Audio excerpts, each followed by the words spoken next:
உங்கள் இருதயத்திலிருந்து புறப்படக்கூடிய வார்த்தை உபதேசமாக, சத்தியமாக, யதார்த்தமாக, உண்மையாக, ஜனங்களை பரிசுத்தப்படுத்துகிற வார்த்தையாக, ஜனங்களை மனம் திரும்ப பண்ணுகிற வார்த்தையாக அவர் வாயை திறந்து அவர்களுக்கு உபதேசங்களை தான் சொன்னார்.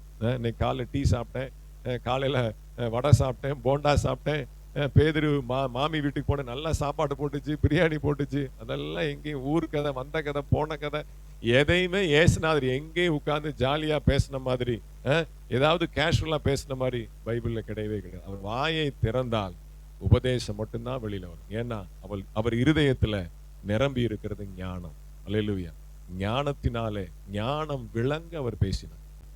ரட்சிக்கப்பட்ட அந்த சந்தோஷம், உங்களுடைய பாவம் மன்னிக்கப்பட்ட சந்தோஷத்தினாலே உங்கள் இருதயம் நிரம்பி இருக்குமானால் அடுத்து செய்ய வேண்டிய வேலை என்ன அப்படின்னா, பாதகருக்கு உம்முடைய வழியை நான் உபதேசிப்பேன்.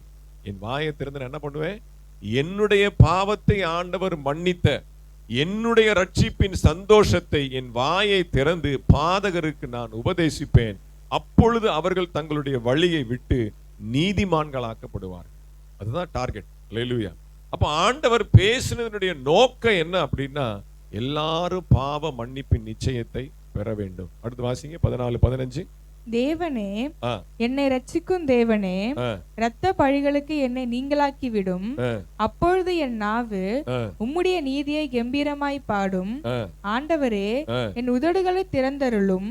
அப்பொழுது என் வாய் உம்முடைய புகழை அறிவிக்கும். ஆண்டவரே, என் உதடுகளை திறந்தருளும்.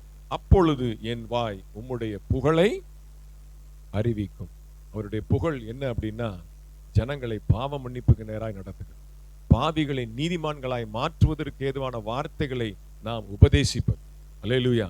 அவருடைய புகழ் என்ன? அவருடைய புகழ்ச்சி எது? அவருடைய மகிமை எது?